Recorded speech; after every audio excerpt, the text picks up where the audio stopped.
We made this.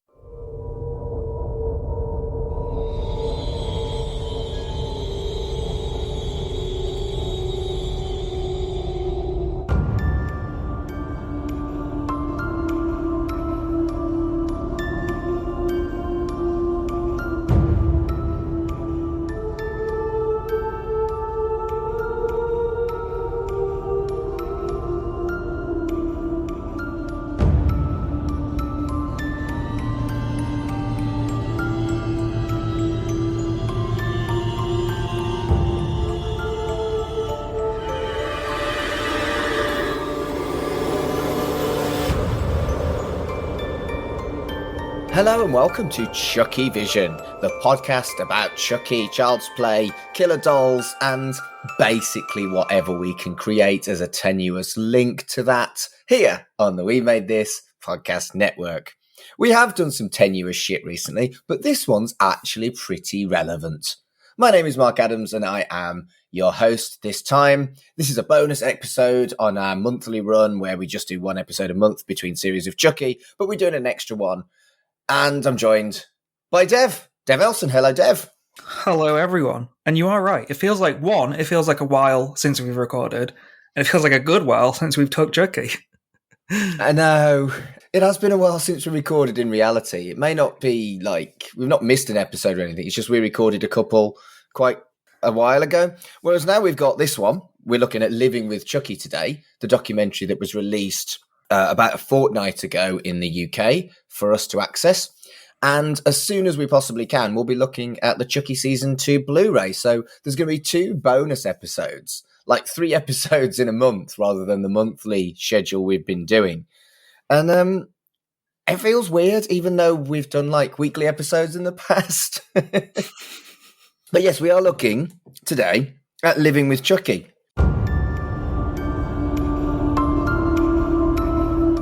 Living With Chucky is a documentary written and directed by Kyra Gardner, who is kind of revealed at one point, even though everybody knew, as the daughter of a crew member from most of the Chucky films. The DVD features an audio commentary, a trailer, bonus interviews called Candid Conversations, Favourite Death Scene, Reception from Families, and it was released on April the 24th, 2023 in the UK. We try very hard to not watch things illegally. We have to with Chucky, but we decided with this that we would wait until the British release date for the simple reason you want to support a project like this. Like, it's going to make a big difference if you pirate it, basically, isn't it? Oh, absolutely, yeah. You even downplayed, how did you say it? Kyra or Kara? I was thinking Kara, but I can't remember actually how they say it in the... I think it is Kira, and I just read it as Kyra. Yeah. Fuck's sake. We could re-record that, but I'm not going to. But, in a sense, downplaying Kara's involvement here. And I say involvement, this is her project, yeah. Directed, written by, produced, edited. She did everything. Like, she's probably going to put it out herself until it was picked up as an actual documentary to be put out. So this is a complete passion project for her. And so, yeah, it should be supported, especially by the fans. Well, you say that. The commentary, which we will be taking a look at later on, but she kind of elaborated on that, and that this project was several years rather than a quick thing. And it actually expanded on a student film when she was studying media. So it kind of just ballooned from its original intention into what we've got on Blu-ray and DVD now. It's distributed by Lightbulb Film Distribution. And I thought that it might just be her again. It's not.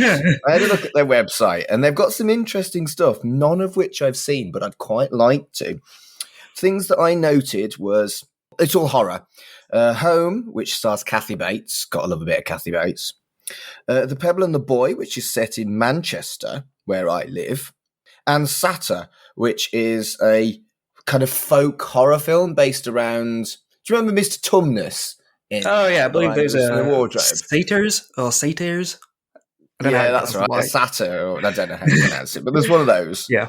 That looks fun because Evil Mr. Tumnus is almost as good as Evil Winnie the Pooh. We've both recently watched Evil Winnie the Pooh. Did you like Evil Winnie the Pooh, Dev? Well, I'm not sure about it. It was fucking shit. Oh, come on. I enjoyed it for what it is. I hated it for what it was. It's a funny idea, not a good movie. Oh, some of the killings were good. The gore was good. It was fun. That's why I hated it. It wasn't fun. It's such a dour, serious movie. I don't disagree with any of this, but I still really enjoyed it. We did actually put a little thing out on Twitter. No one else agrees with me. Everyone else thinks that Evil Winnie the Pooh is shit. I'm not even calling it by a real name, Evil Winnie the Pooh. But yeah, I liked it. Don't care. Anyway, the music in Living with Chucky is done by Jerry Lambert. And the cast is basically everyone other than Tyler that's been in a Child's Play or Chucky film. And that actually leads me on to we didn't get much response, actually, unfortunately, when we asked for opinions on this. Maybe people haven't watched it yet. But from my friend Dan James, who is at rubber_Dan1 on Twitter, please note that is a naughty profile. So if you don't want to see rubber people, don't look at his Twitter.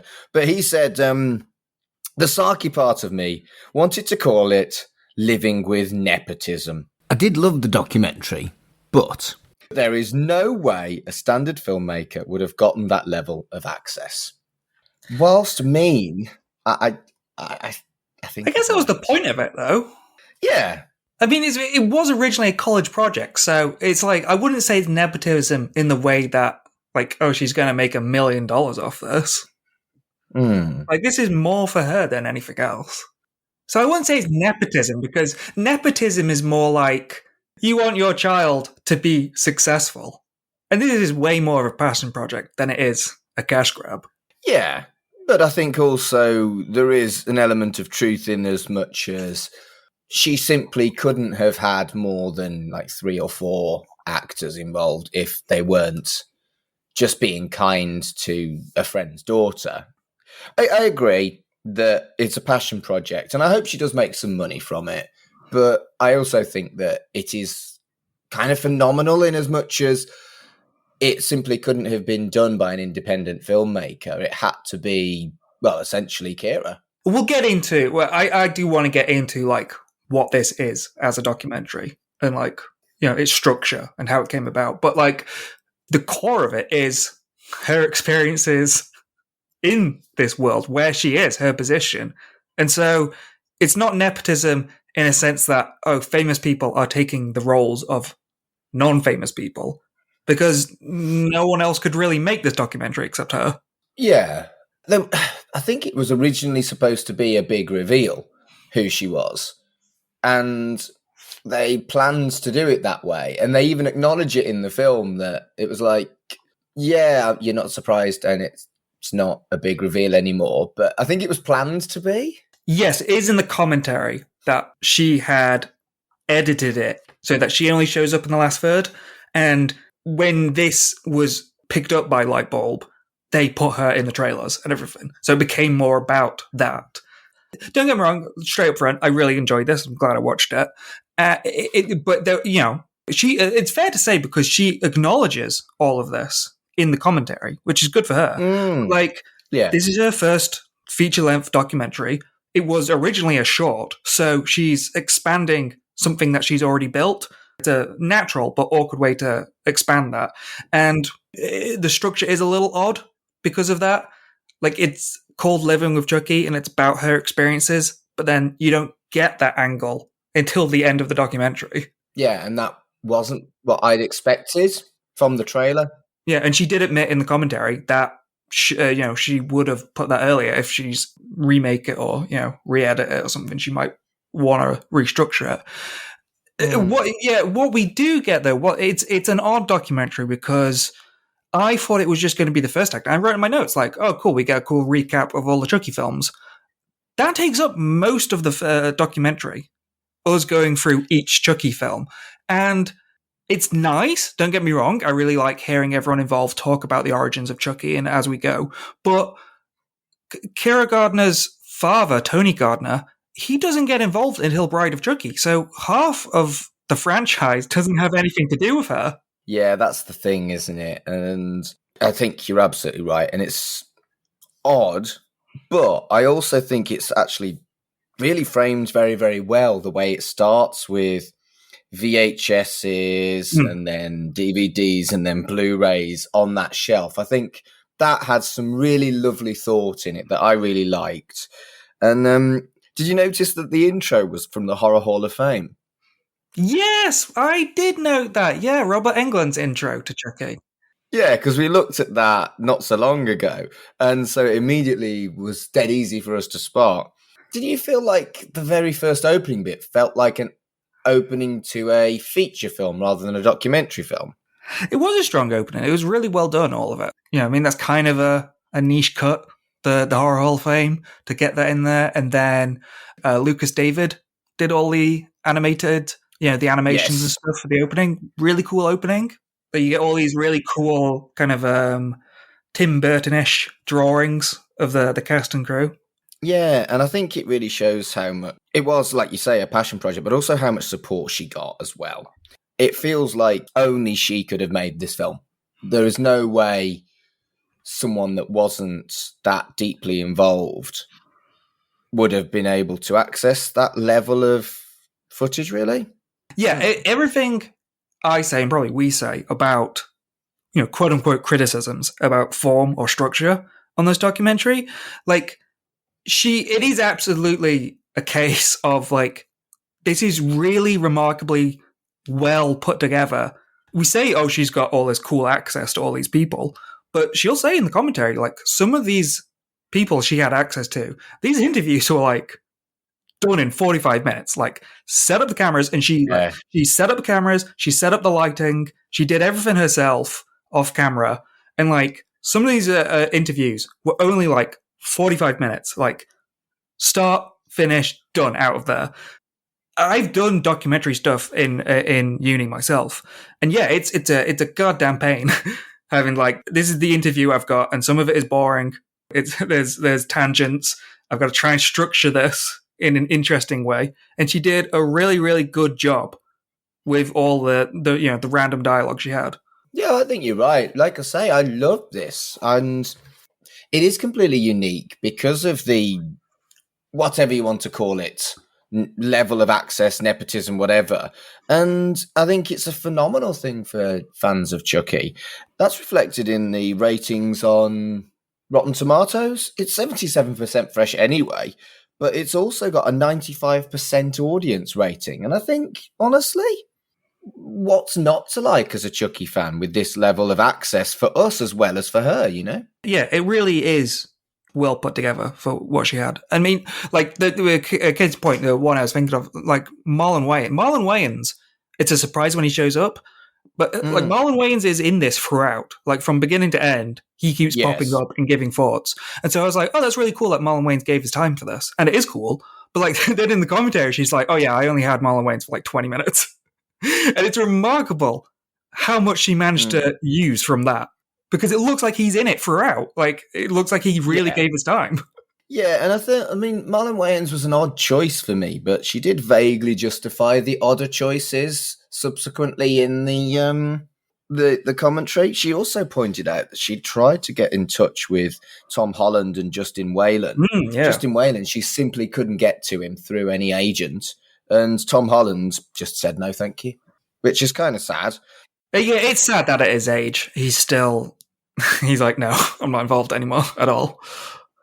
Yeah, but the thing is, Tom Holland and Justin Whalen aren't part of what would be considered to be the Chucky family. They're not the regular folk. And they're not friends with, let's be blunt, Kyra's dad. So they were tougher for her to get. And that kind of shows you what it would have been like had she not got her dad on side and all of his friends, Yeah. Just as an aside, yeah, I really feel like Tom Holland, if he buried the hatchet, he would be part of the quote-unquote extended family, but he just refuses to, which is sad. But yeah, you get all the expected faces, like Brad and Fiona, Don Mancini, David Kirshner. You get all the people you expect to see. There are some odd faces you don't expect to see, but then they all have explanations, and they are, I don't want to call it nepotism. I don't want to call it nepotism. She's just, friends with these people. Yeah, I think nepotism is a strong term, but you can see where she struggled, where she didn't know the people personally, like Tom Holland and Justin Whalen. Yeah, so she got, Lin Shaye showed up, and that was a weird connection because she's well known for horror films now, like with The Conjuring and stuff, but she knew Tony Gardner from way back with, what was it, There's Something About Mary? So that was the connection when they knew each other.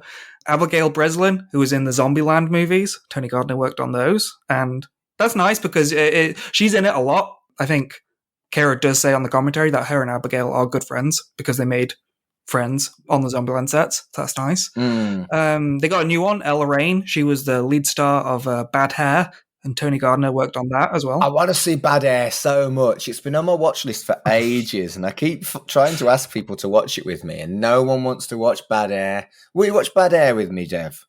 Sure, yeah. I was aware of it. Yeah, I never got around to it. I hear it's fine, but I'll watch it. And so talking about some of the guests, David Kirshner had some really interesting stuff about the kind of genesis of Chucky and the things that they felt inspired it, and mentioned something that was already on our list, a film called Magic, but two things that weren't. Talking Tina, which was an episode of The Twilight Zone, and a book by Betty Wren Wright called The Victorian Dollhouse Murders. Now, I looked up The Victorian Dollhouse Murders. If you want to buy a copy of that in the UK, it's £100 on eBay. However, there is an audiobook, which is $7.99 on Audible. So what I might suggest, Dev, is that when we look at the Victorian Dollhouse Murders, we listen to the audiobook, yeah? Yeah. I'd actually quite like to do that soon, because we've not done a book for a while. We've not done an audiobook ever. So that could be quite fun. So maybe we'll nudge that up the list. I have already bought it on Audible because I just got my credit. Anyway, so I think there was some interesting stuff as well as that. We found out that it was originally going to be Buddy rather than Chucky, and that obviously was a weird little link to the remake because there were Buddy dolls in that. And, right, redheads are seen as the harbingers of evil. What? No. Is that an American thing? I think there's a ridiculous stereotype of like gingers being grumpy and angry, which is in the UK, but harbingers of evil? That's fucking insane. You're kind of ginge. What do you think of that? I was always aware of that, yeah. What, harbingers of evil, not just like fiery redheads as a thing? Yeah, I knew that was always a cliche or a trope or a stereotype. I don't know what the examples of that are pre-Chucky, though. Because I would always associate that with Chucky. So I don't know what they were going off before Chucky. Yeah, and that's the thing. They were suggesting that he was deliberately ginger because they felt that that played into this thing of redheads being harbingers of evil. Do Americans know that we call redheads gingers? Because I may have just confused everyone. Probably. They do now. And another thing I didn't know was Chucky's face was inspired by Jack Nicholson in The Shining. Yeah, I don't know if I was aware of that. I knew some of this stuff, but I don't know if I was aware of that one. It does go back to that thing of what we were talking about, how a lot of this documentary is recapping the film. Well, not recapping the films, but recapping the behind the scenes. So yeah. It is strange. She does say about this in the commentary, how she's like, oh, it was really fascinating to learn about all this stuff. Like, I didn't know this and I didn't know this. Some of this stuff we've already talked about. I wouldn't even say it's really her fault. It's more like how the trailers and stuff portrayed the documentary in terms of like, I didn't think this was just going to be one of those recap documentaries. No, and I think it was much, much more than that. Well, I didn't think it was going to be like this at all. You know, like I didn't think there was going to be much recapping stuff at all. But I don't want to harp on what it isn't and what it is. Like, I really like what it is. But yeah, I guess comparing it to other documentaries that exist, like Crystal Lake Memories and what's the Nightmare on Elm Street one? Oh, I can't remember. But they're made by the same people. And those documentaries covering the Friday the 13th series and the Nightmare on Elm Street series, those are like 6 hours each. So those go into exhaustive detail of each film. And obviously, Kyra Gardner doesn't have that kind of access. She's not a full-on production crew. But it does feel quite scant in comparison. Yeah. I think what's really interesting is some of the stuff that you just haven't seen before. Like the footage of Brad Dourif in the booth was fantastic. I loved seeing that. I think that may be my favorite thing in the entire film is seeing the kind of proper behind the scenes stuff of how like Brad was so dedicated to the role and like throwing his arms around and pulling faces. And yeah, I loved that. So yeah, that is cool, but like that's already on YouTube. Oh, is it? Yeah, I've seen that. Oh, all right. Fine. I still enjoy it because it's like, well, I guess it's like the other documentaries. It doesn't matter how long they are. It doesn't matter if these guys are giving information that I already know. It's still fun to watch them talk about it. But I think continuing like looking at Brad Dourif, he says some things that are really quite dark. You know, at one point he says he doesn't believe there's any such thing as evil. It's just humanity. I've paraphrased there, but that's basically what he says. You wonder whether he would have been that candid if it wasn't someone like Kyra. Yeah, I remember that. I did. To be honest, I think he started a sentence and didn't really know where to go. I sort of got his point. Yeah. I want to very, very briefly note that they don't reference Ed Gale. They refer to a little person. And since we last mentioned Ed Gale on this podcast, we mentioned him in a positive light. We had some, some light-hearted discussion about Howard the Duck. It has come out that a creepycatcher unit has confronted him on a camera and he's admitted to some pretty fucking unpleasant things. So I can see why they kept their distance from Ed Gale, because they wouldn't want to be associated with him. And I think, we didn't say anything positive about the man personally, but I think in future we'll probably avoid talking about that particular gentleman ever again on this podcast. Yeah, I think we probably said everything about him anyway, his involvement. And he definitely had less involvement as the series went on. Yeah. Anyway, moving on. I've not made a note of who said it, but someone said that they were pleased that Chucky never went too comedic or into outer space as the sequels continued. I thought that was a really interesting thing. And the other one was Christine Elise's hat. It's actually her hat. It was in Chucky Twice, that was nice. And it was also in Beverly Hills 90210 as well. She just got a hat what she likes and wants to wear. Yeah, see, I didn't know that. I didn't know that tidbit, and that was a fun one. That's just her character hat. All her characters just have that hat. I thought it was interesting how independently both Jennifer Tilly and Billy Boyd had like quite in-depth discussions on how they differentiated their voices for certain aspects of the characters they were playing, like a different voice for Jennifer Tilly playing Jennifer Tilly compared to Jennifer Tilly playing Tiffany, and also Billy Boyd's flip from Glenn to Glenda. I thought it was really, really interesting how they did that. And yeah, I liked that. I remember us really commending Tilly for that, especially during season 2, when there's quite a bit of her versus Tiffany. And yeah, when those two are talking to each other, you really do hear the difference. Yeah. And it also did really nice job of discussing trans and gay issues really sensitively. And if you watch the director's commentary, Kyra actually comes out as queer as well, which I thought was a really nice little personal journey for her as well, engaging with a queer franchise and then using it as part of her way of coming out. I thought that was really quite deep, and yeah. I'm like, good for you, girl. And I don't think right. For some reason, I hadn't clocked that Curse of Chucky is 10 years old. Yeah, those movies are old now. Yeah, and they feel so recent. I think because they are linked so closely to the teleseries that they were almost prequels to the teleseries. I feel like they feel more recent than they are. And yeah, when I was looking at that, it was like, good grief, time goes so fast. Which is weird because John Waters doesn't age. No, he doesn't. No, and he's also still fucking hilarious.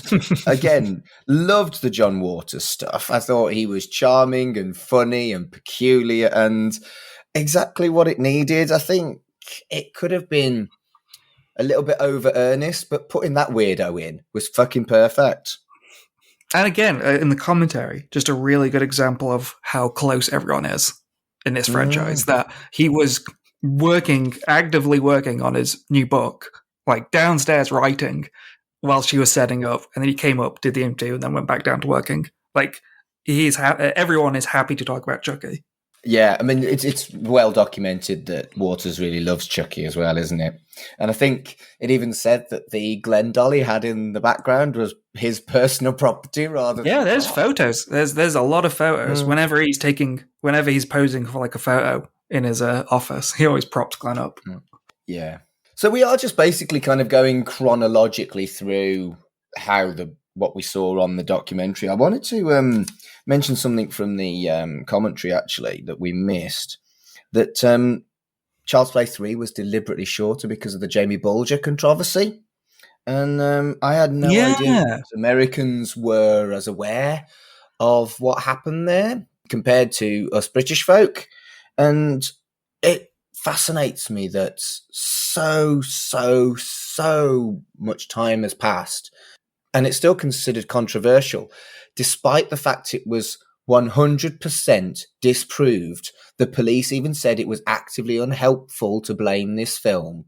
And even now, things like this documentary are affected by the utter bullshit of the British tabloids blaming Child's Play 3 for those killers. It's fucking insane. Yeah, but again, that shows Kyra's awareness of, this is her first film, and this shows her awareness of building stuff. That she noted that would have been like an immediate slump in tone. Like that would have been so downbeat just to bring up halfway through a recap. Yeah, and she's right, because that's exactly what I just did in our episode. But then I guess the alternate is like, because I did note when I watched it the first time that, like, much like Chucky, Chucky 3 itself, they're just like, yeah, Chucky 3, it was a movie we made. On to Bride. Like, that segment felt really short. Yeah. It does make sense, though, because I thought they just didn't have anything to say about it, but it does make sense that they did talk about that film more, but it was in a sad light, so got cut down. One thing that I noticed as we watched through it, because there was quite a lot of footage of Don Mancini, it showed how he aged over time. And I tell you what, he's much hotter now. He's like a fine wine. Don, yeah. He is a good-looking guy. He's always been in shape, hasn't he? I just think he's really sexy now. And he was just a bit of an awkward nerd when he was younger. I'm sure he's still an awkward nerd now, but he's a kind of more mature, sexier, awkward nerd. A bit like me. But another thing I found really interesting was the kind of parallel between Kyra and her dad and Fiona Dourif and her dad. And they actually had like a little discussion on how weird it was being on set with their dad doing that sort of thing. And Fiona Dourif was like, yeah, but your dad wasn't a murderer. That was more weird, surely. And I thought, yeah, and I hadn't really thought about it until that discussion, but obviously there's going to be like a parallel between Fiona and Kyra. This is what all the trailers are about, and this is what all the promotions were about. So it's a little odd that this is so small. I get it. it would have been more difficult to make a structured documentary around this. But like, I'm glad we got what we got because it is a really interesting parallel.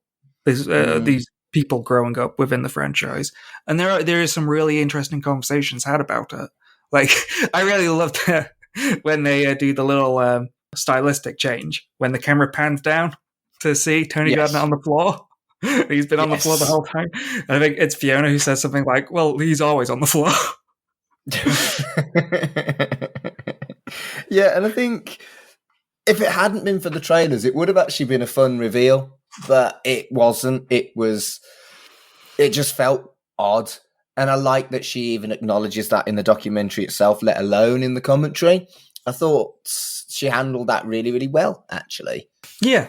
And again, going back to the production levels, just before they started talking about how they were so savagely cut for the final two films, they had some really cool evil sewing, which was really well done. So it seems like they at least invested in this film, even if fucking Curse and Cult had no money.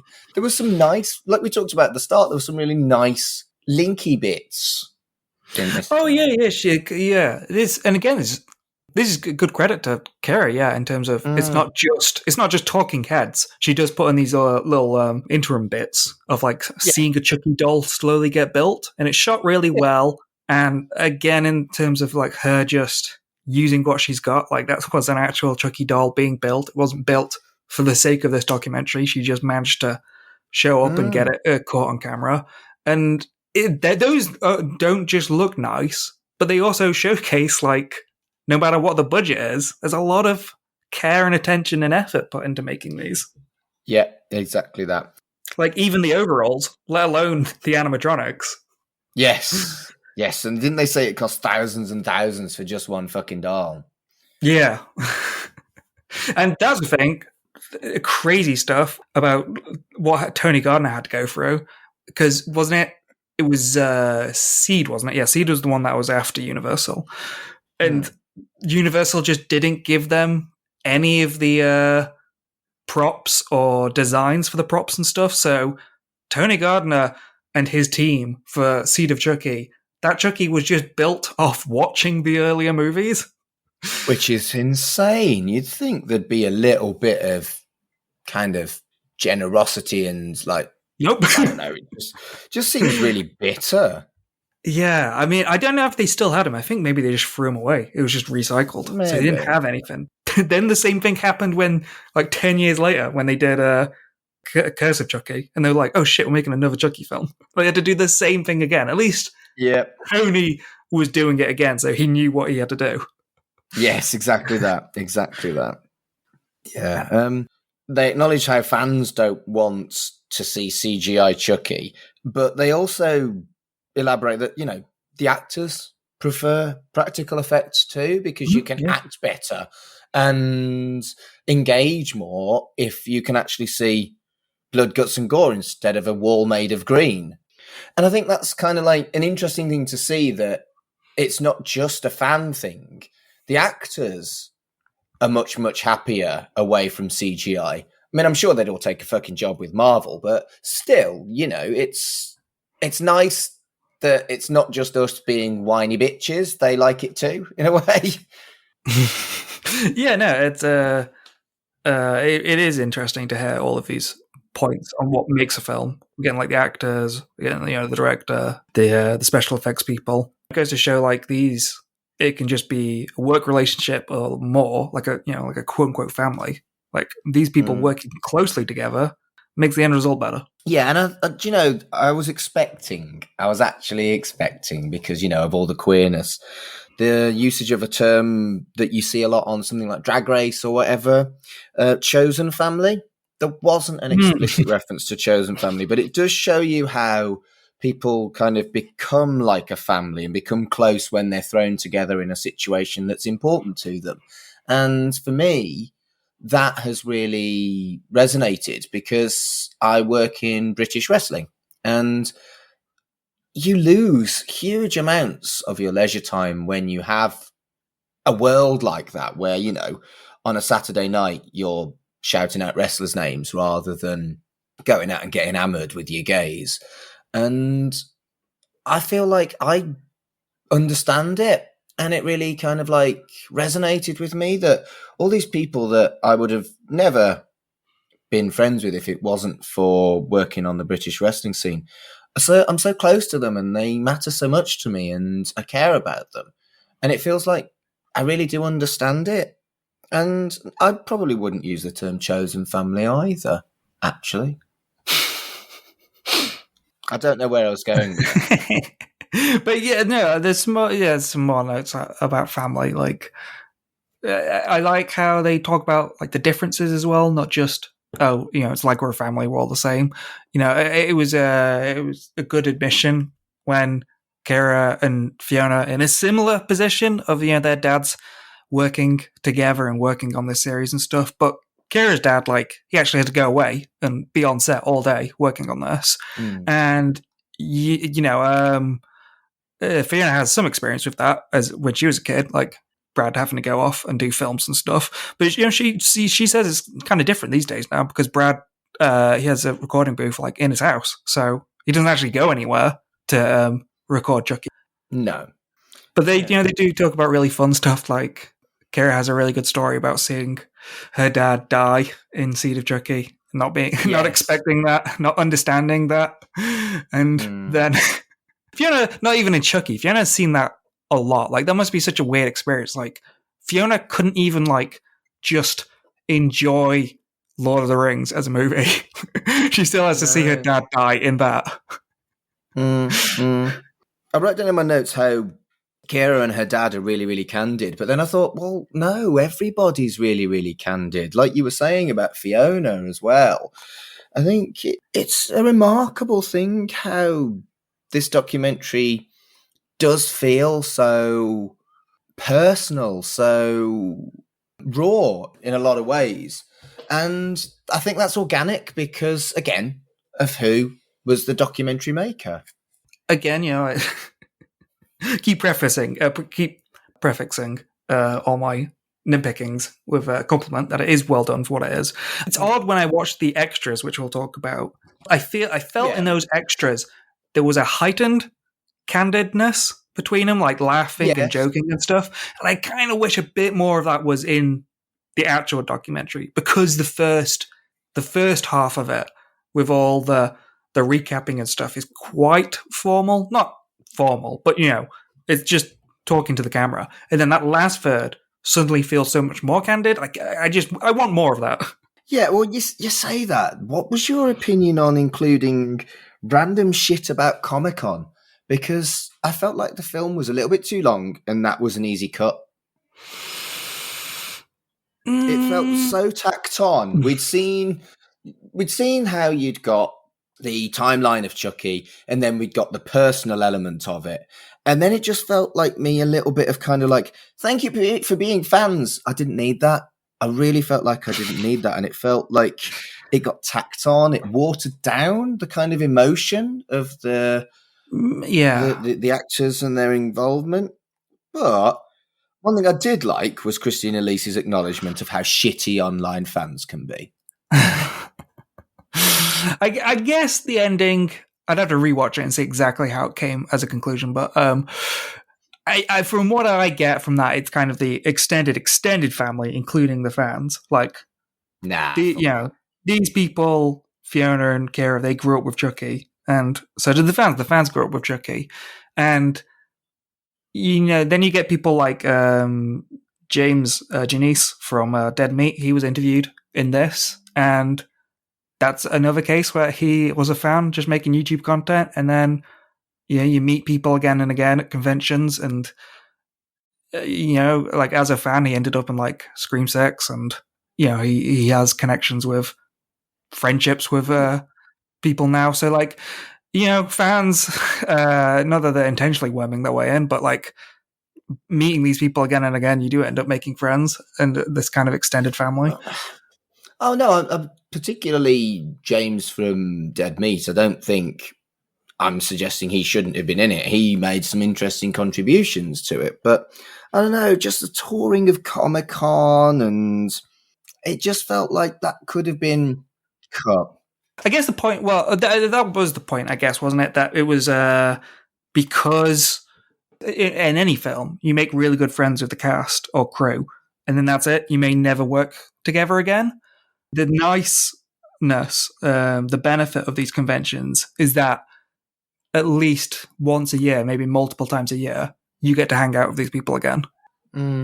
I can see the parallel, but I genuinely think that they should have gone through sort of just... They had the stuff about how Don and Fiona had become best friends. They had all these very real relationships. And then after the look on Comic-Con, they looked into people's perceptions of Chucky. Like, some saw him as a child, some saw him as an inanimate object, an employer, a dog. And that was great. I just really felt like you could have gone straight from that to that with no Comic-Con shit at all. It's not that it wasn't interesting, it's not that it wasn't okay to watch. I think to make it a tighter thing, I didn't need that. But it was still fun and still interesting, I guess. I guess it's the opposite side to me. I'm not saying it should have been like a 6-hour documentary, but I think maybe that's the tightness of the recaps make the ending feel a bit looser. Yeah, that's probably fair. Because like we'll talk about them, the extras. I feel like the extras could have just been edited into the actual movie. Like, this movie could have been with the extras about 2 hours, and that would have been fine. It's a documentary. Yeah, I think they could have been, but I also like them as like special featurettes as well. One of them is like her talking about like family experiences and stuff, and it's like, isn't that the point of the doc? Why is that not in there? It's odd because at one point in the documentary, she talks about like, oh, she had to cut this for timing and stuff. And it's like, what timing? It's a documentary. I don't understand who at what point said it had to be 1 hour 45. Yeah, and again, I think maybe you could have cut out the Comic-Con stuff and put in some of the stuff from the extras. But I don't know, maybe. I'd be interested to know what other people think about that, because it really did stick out like a sore thumb to me. And I wouldn't go as far as saying I was bored, but it just felt like it didn't need to be there and that we could have lost it. And then it ends with the wink, which I really, really liked. The wink at the end was really cool. Just having a quick look at my notes from the director's commentary. Anything else that I think is really fun? She did it on her own, which meant, that's a tough gig when you've got no one to bounce off. And I thought it was interesting, and I thought it was worth having on the DVD. And she's so clearly proud of what she's done. And you don't realise until almost, at least I didn't, until you listen to the commentary, that she's still really fucking young. She's like 23, 24. She's just so damn young. And this is an incredible achievement, as far as I'm concerned. I think it's great. Oh, yeah. It's whether or not she wants to pursue this. I mean, she could do whatever she wants in her life after this. But, I'd be interested to see a documentary from her about something else, just to see what it would be like. Yeah. Because, I mean, as well, in terms of getting interviews and scheduling interviews and all that, she did a really good job given she talks in the commentary about how COVID affected all of us. There's multiple times and there's one time where she did more questions with Fiona, and that was separately at a different event. And that was just an example of how she kept saying, oh, I would have gone back and got more footage with this person, but I couldn't. She says the only reason Chucky season 1 and season 2 weren't covered in this, which would have made the documentary a fair bit longer. It probably would have been 2 hours if she included the entire TV show. The only reason she couldn't do that was because she wasn't involved with the production or sci-fi, so she could not go on set. Yeah, because of COVID, which is a shame, but it is what it is. And she, at one point she was like, yeah, I probably should have got my dad to have had a shave or something when I interviewed during COVID, which is really fun. She added some nice stories about her dad as well, which I thought was really lovely and really personal and exactly what the commentary should have been. The only other couple of things was that we talked about how she had access to a lot of footage, but it turns out she had the same problem as James from Dead Meat with some legal problems on fair usage. So it wasn't as easy as perhaps we thought it was. She had to hire an attorney. That was a really crazy story. Who was she talking to? She was at James and Chelsea's wedding, and she was talking to someone about how she was making the documentary and how she couldn't get the rights to some of these things. And wasn't it Heather Langenkamp she was talking to? Maybe. Or did someone point her to Heather Langenkamp? I think she was talking to Heather Langenkamp. She officiated the wedding. And Heather Langenkamp was like, oh, I just recently did a documentary about my experiences in Nightmare on Elm Street, and here's my attorney. This is how I got the rights. I mean, that's not nepotism. That's just she just happened to talk to the right person. That's luck. Yeah.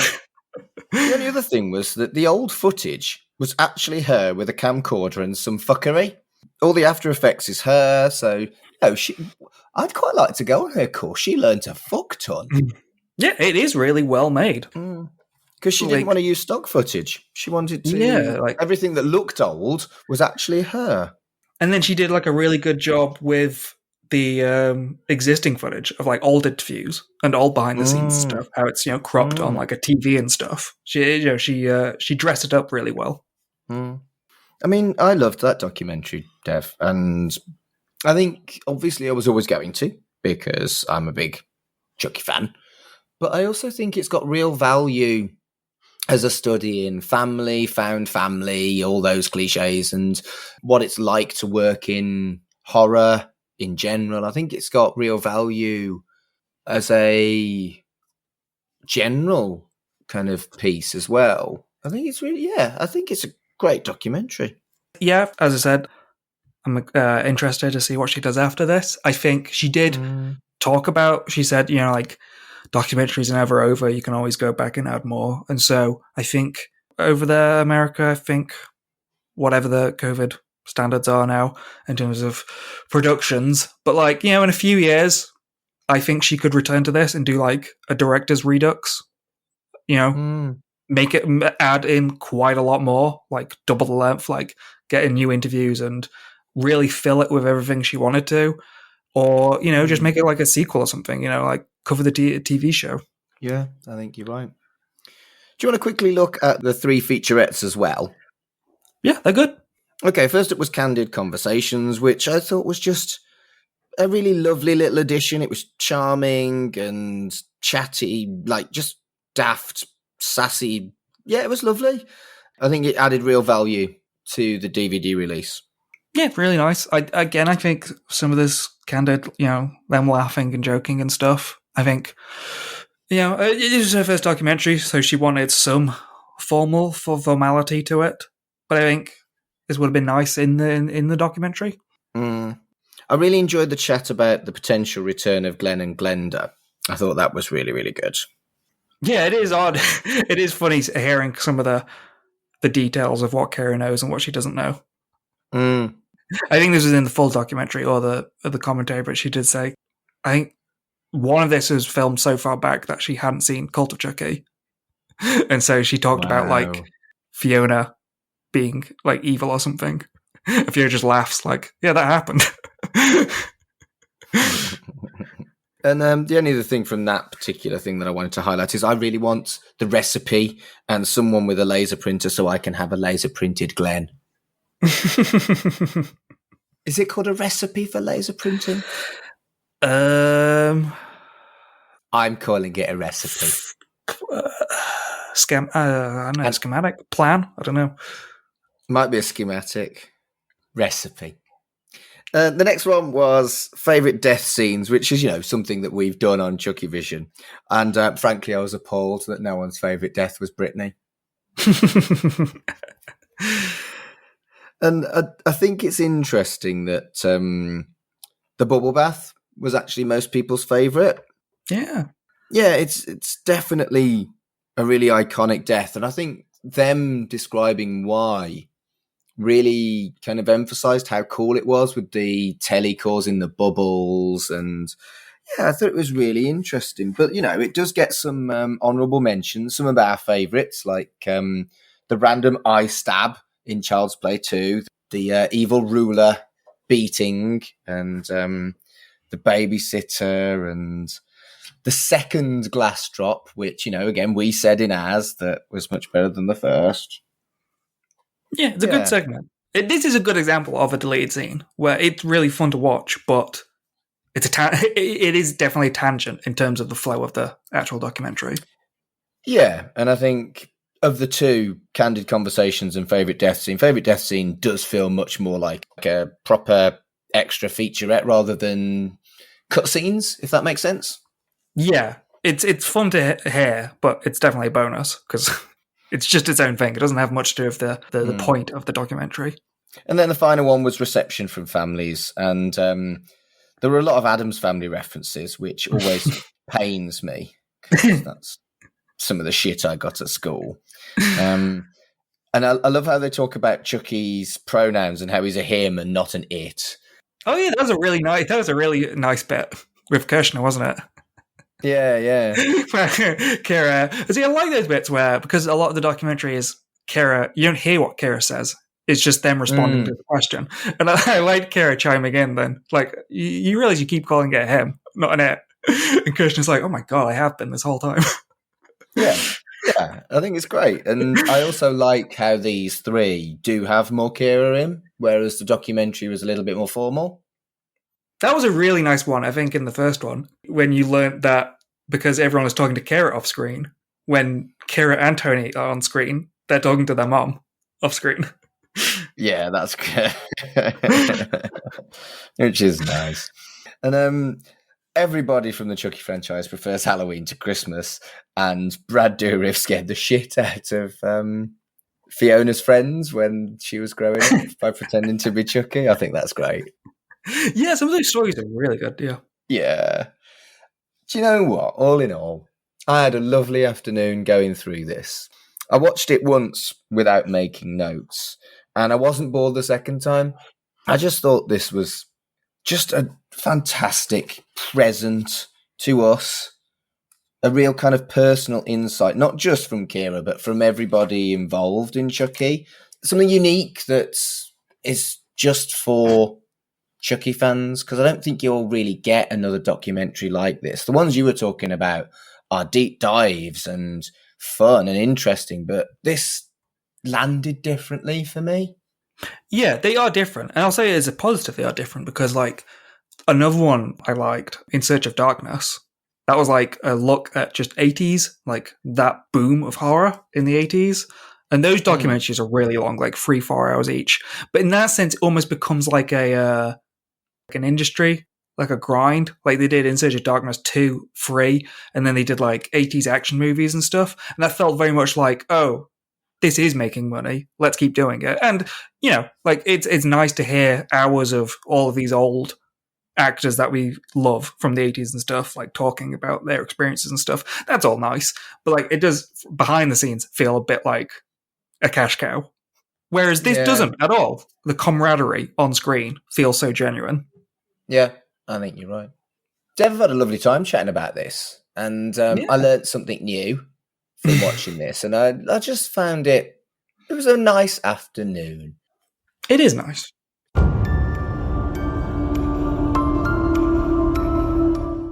Before we go, where can people find you on the internet? People can find me on Twitter at Absolute Travesty. That's about it. I guess if this is going out recently, I just did a written review of Friday the 13th Part 7 on framerated.co.uk. Go give that a read if you want. That was a fun little jaunt into looking back at that film. And if you're looking for me, it is at MarkAdamsHC on Twitter and Instagram. I'm a bit better at Twitter, but I'm trying on Instagram. I've got another podcast, but you know about it already. It's about Red Dwarf. It's called Shipwrecked and Comatose, at Red Dwarf Pod on Twitter.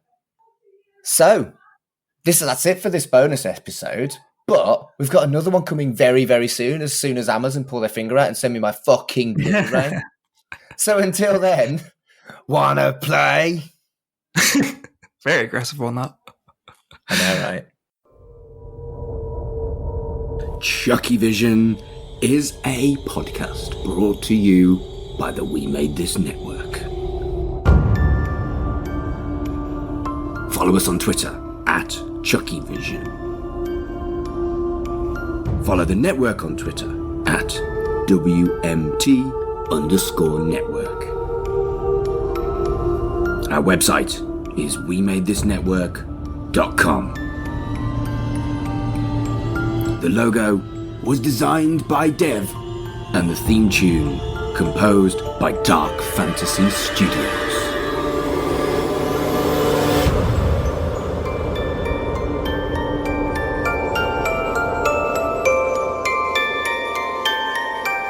Wanna play? 100 years since Nosferatu first terrified audiences on the big screen. 30 years since Francis Ford Coppola gave us Bram Stoker's Dracula. And 10 years since Dark Shadows of Johnny Depp.